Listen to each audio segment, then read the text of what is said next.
Donc bienvenue dans Occitanie Comics pour ce nouveau numéro avec en face de nous Davy Mourier, youtubeur, dessinateur, auteur et j'en passe, mais c'est aussi un grand fan de comics. Donc merci à toi David, je te tutoie, ça te dérange pas? Tu me tutoies. Allez, c'est parti. Alors maintenant c'est trop tard. Beaucoup moins vieux. D'accord. Beaucoup moins vieux quand on te voit. Bonjour. Ok. Ça va? Bien. Bonjour Toulouse. Vive l'Occitan. Donc, on te connaît surtout sur Nerds, The Golden Moustache, et tu t'es lancé en 2009 sur la BD, et ouais. Je me demandais pourquoi la BD. Bah, c'est surtout pourquoi les vidéos. Parce que moi, mon but dans la vie, c'était auteur de BD. Au CP, j'ai dit, je vais être dessinateur de bande dessinée, et puis j'ai fait une école de dessin. Et tout le monde m'a dit, franchement, arrête la BD, tu dessines vraiment trop mal. Alors, au bout d'un moment, j'ai essayé quand même. Puis à force d'aller voir les éditeurs et qu'ils disent, ah non, au bout d'un moment, t'arrêtes. Et je me suis dit, bon, bah, comment je vais raconter mes histoires? Et du coup, je les ai racontées en vidéo. D'accord. Et des vidéos ont marché. Et quand les vidéos ont marché, il y a des éditeurs qui sont venus me voir en me disant, tu voudrais pas faire de la BD? Et là, j'ai fait, ah putain! Enfin! Ah putain, depuis le temps! Et donc là, j'ai pu mettre un doigt dans la bande dessinée. Et heureusement, les albums sont plutôt bien vendus. Et donc, on m'a permis d'en faire un deuxième, un troisième, un quatrième. Jusqu'à 13. Je crois que je suis à 13 là. Oui, tu as plus d'une dizaine en tout cas. Oui. Ça m'avait surpris parce que on a vraiment entendu parler de toi en 2015-2014 au niveau de la BD. Avant, ouais, la petite mort. La petite mort. Et puis quand j'ai appris que tu avais dessiné à 2009, c'est vrai que ça m'avait surpris déjà. Ouais, j'ai commencé. Et puis surtout, je suis productif, donc du coup. Un album par an, il me semble quasiment. Un album par an, et surtout là, en 2016, j'en ai fait 5. Ah oui. Ouais. Oui, pas mal. Ouais. J'ai du temps. Oui, c'est pas mal quand tu as du temps. Ouais. Et quelles sont tes inspirations? Alors moi, la bande dessinée, moi je suis vieux, hein, donc du coup j'ai lu Astérix quand j'étais petit. Donc c'est Goscinny en tant que scénariste et Franquin. Peyo aussi, tu vois, puis un peu plus tard Gottlieb. Et alors un peu plus tard Trondheim et Larsonnet. D'accord. Et c'est tous ces gens-là qui m'ont construit. Ouais. C'est pour ça que je fais des BD mi-drôle, mi avec de la réflexion à l'intérieur, à part Super Caca, qui est que drôle, je pense.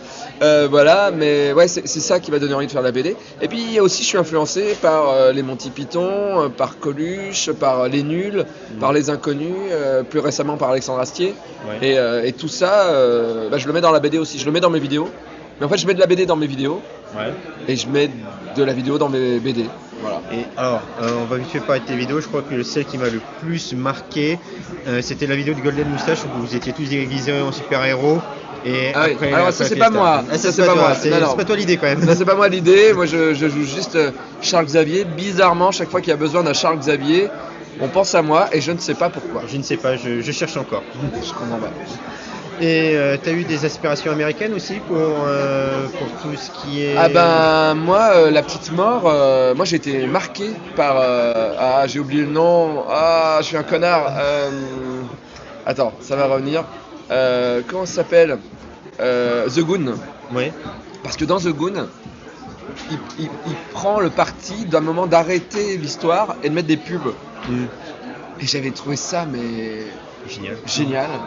Et du coup, quand j'ai dessiné La Petite Mort et que j'ai commencé à en avoir marre de faire des gags en 3 cases, tu vois, j'arrivais à une page et je me suis dit, qu'est-ce que je vais faire encore? Et j'avais une idée, j'avais le personnage d'Hello qui tue dans la BD. Et je me suis dit, si je faisais une fausse pub d'Hello qui tue, putain, comme dans The Goon. Et du coup, j'ai rythmé après ma BD avec des fausses pubs.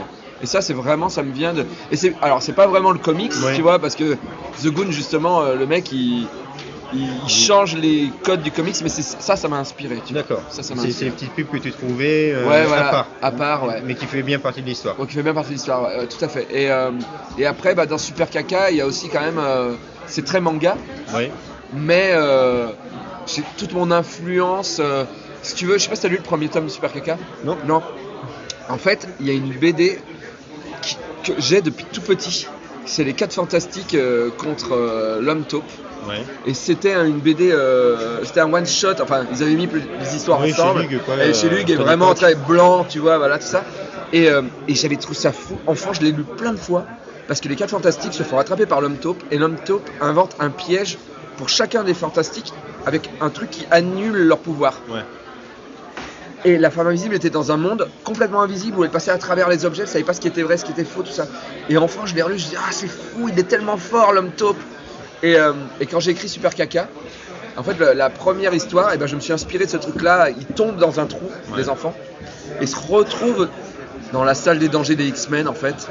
Donc du coup dans une salle qui fait une forêt. Et s'ils réussissent l'épreuve, la forêt disparaît et ils sont dans une salle. Donc j'ai mélangé un peu les X-Men et je suis très Marvel parce que quand j'étais gamin, DC était quasiment pas distribué en France. Oui, parce que Lug avait même distribué uniquement du Marvel, parce que Marvel était quand même un peu plus cartoonesque. Ouais, Spider-Man plaisait aux enfants, c'est mon héros préféré. Hein. Et j'ai découvert Batman. Je connaissais Batman forcément, mais en BD je l'ai découvert très tard en fait, hein. Très tard. Comme beaucoup de personnes en France. Ouais. Et donc, avant qu'on commence l'interview, tu disais que tu voulais te lancer dans le super-héroïque. Oui, c'est pas signé, donc je peux pas trop en parler, mais effectivement, en ce moment, je travaille sur 2 projets, voire 3 depuis hier soir, donc je peux pas vraiment en dire plus. Mais sur un projet qui serait très super-héros, mais en changeant un petit peu. En fait, l'idée, c'est d'utiliser les codes, mais vu qu'on est français. C'est compliqué, on va pas faire, je vais pas me lancer dans un super-héros classique Spider-Man. Ouais. Donc l'idée c'est de faire des one-shots en salissant le plus possible les super-héros. Il y en a un, c'est ça. L'autre c'est en détournant le code et si les super-pouvoirs étaient une malédiction. Ce qui est un peu le cas des fois pour certains héros, mais là vraiment une malédiction pour tous. Ouais. Et un autre où je mélangerais mythologie et super-héros. Voilà. Ok. Voilà. Donc, tu m'as dit que ton premier souvenir de comics c'était avec l'homme top. Alors, le premier souvenir de comics, attends. Non, c'est pas l'homme top. C'est celui qui m'a le plus marqué. Tu vois. Le premier souvenir de comics, j'ai un vieux Captain America. Où, il y a un vieux Captain America et j'avais des albums de Marvel qui étaient découpés et j'étais choqué parce que j'étais tombé enfant sur le moment où tous les héros viennent le voir à son chevet et il a une maladie et enfant je disais mais c'est un super héros il va mourir c'est pas normal, il peut pas et ça m'a marqué. Donc mais alors, le fait qu'un personnage puisse mourir oui c'est vrai, un super héros qui peut mourir et pas sous les coups d'un méchant. Une maladie, c'est fabuleux. Je pense que c'est un des trucs qu'ils ont fait avec la mort de Gwen Stacy. C'est des trucs chez Marvel qui marquent quoi, tu vois. Qui marquent. Et t'as eu des textes autres qui t'ont marqué dernièrement ou il y a quelques années? Tu parles dans les comics? Ouais, dans les comics. Alors vraiment, mais ça m'a même fait arrêter d'acheter des comics. Hein. Ah oui. Civil War, j'ai trouvé ça fabuleux. Ouais. Et derrière, World War Hulk, ou alors l'invasion des. C'était les Skrulls après. Les Skrulls. Alors déjà les Skrulls, j'ai fait genre ça vaut pas. Ça vaut pas Civil War. Et après World War Hulk, j'ai fait. Et du coup j'ai arrêté d'acheter. D'accord. Alors du coup j'achète quelques one shot encore, des Batman parce que Urban Comics quand même, putain, ça fait envie d'avoir rien qu'avoir la BD, même si t'as déjà lu. Oui. T'as envie de le revoir en format voilà. Et donc je rachète quelques Batman comme ça. J'avais jamais lu Killing Joke, j'ai lu Killing Joke dernièrement. Ça m'a pas plus marqué que ça. Il y a beaucoup qui trouvent que c'est un monument, il y en a d'autres qui disent oui c'est banal. Ouais, Dark Knight pour moi c'est un monument quoi. Oui. De Frank Miller. Ouais, Frank Miller ou même Long Halloween voilà, pour moi c'est des Batman qui m'ont marqué. Là Killing Joke voilà, je vais pas après c'est chacun ses goûts, tu vois, voilà. Mais voilà, et chez Marvel par contre c'est chaud, hein. C'est chaud. Ils savent plus hein. Non, la preuve, ils nous ont ressorti Civil War derrière moi. Oui, mais là, j'ai pas lu parce que je pense que. Non, j'ai commencé à lire le premier en VO. Ouais. J'ai lu ça, je dis oui, c'est bon, mais il n'y a pas besoin d'appeler ça Civil War. Donc, d'accord, ok. C'est juste Civil War parce qu'on a sorti le film dernièrement et puis ça fait 10 ans qu'on n'a pas sorti. Et le film est bien. Et le film est bien parce qu'il reste dans la continuité des films Marvel. Ouais, beaucoup de personnes ont descendu.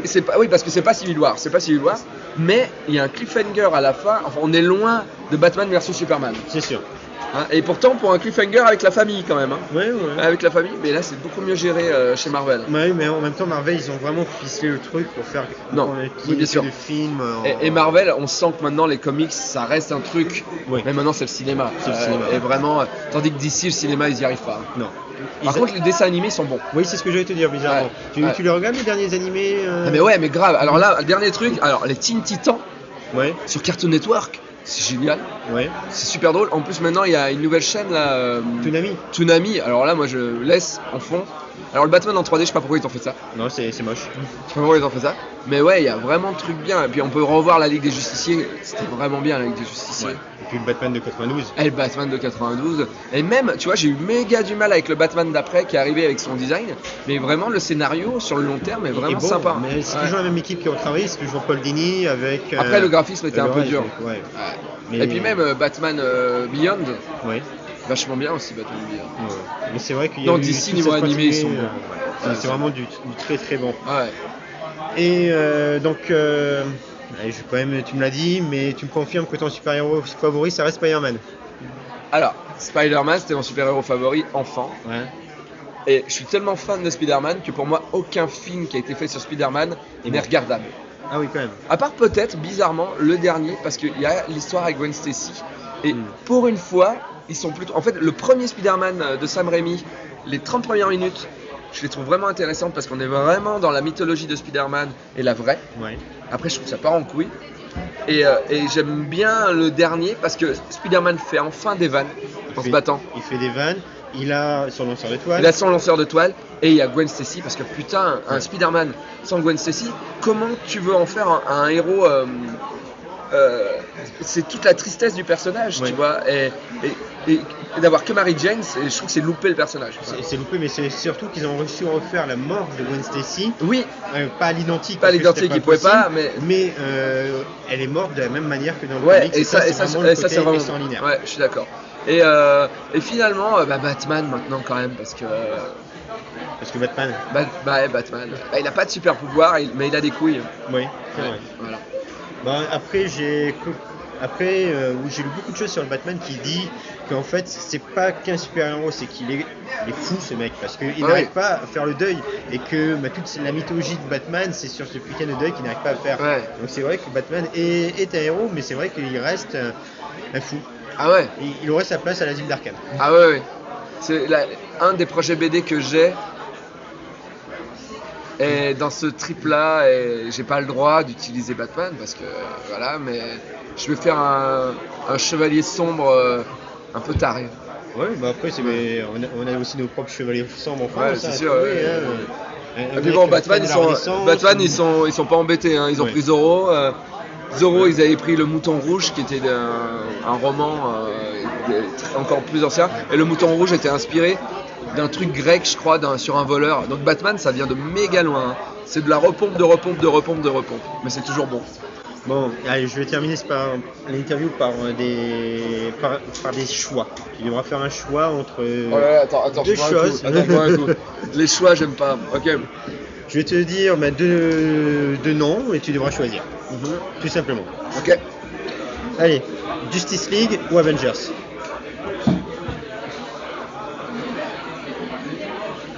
C'est fou parce que enfant, je lisais que les Avengers et j'aimais bien. Mais en vrai, les personnages intéressants, c'est la Justice League. Même si Superman, c'est un glandu. Je suis désolé. Hein.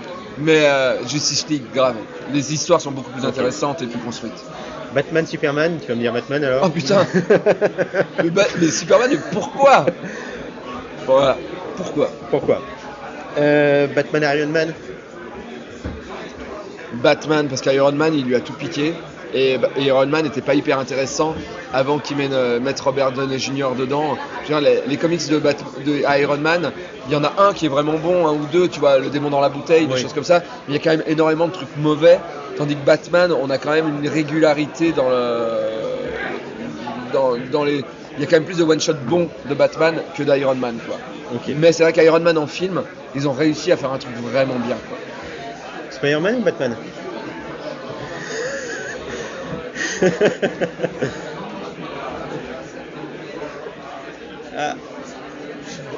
En fait, c'est fou parce que Spider-Man, il est dans mon cœur, mais aujourd'hui, c'est vrai que si on me demandait d'écrire une histoire, tu vois, Marvel ou DC arrivent et ils me disent je pense que j'aurais pas d'idée pour Spider-Man. Ouais. Pour écrire des trucs, parce que j'ai l'impression que Spider-Man, tout a été fait, ils ont tué tellement de personnages, ils sont tellement revenus, tout ça. Tandis que Batman, j'ai l'impression qu'il y a toujours des choses à faire. D'accord. Donc ce serait Batman. Il faut choisir. Okay. Et Nerds ou Golden Moustache? Nerds, sans hésiter. Oh, bah ouais. Bah ouais. Nerds, on avait la folie, on avait il n'y avait pas de pognon, on s'en branlait, on faisait ça pour faire rire. Ouais. Golden Moustache, ils font des partenariats avec Bridelis, alors qu'est-ce que tu veux dire? Qu'est-ce que tu veux faire? Ouais. Ok, bon ben merci, ça sera tout pour cette interview. Merci encore de nous avoir pris. Et encore une fois, merci quoi. Merci à vous, à bientôt. Vive Toulouse.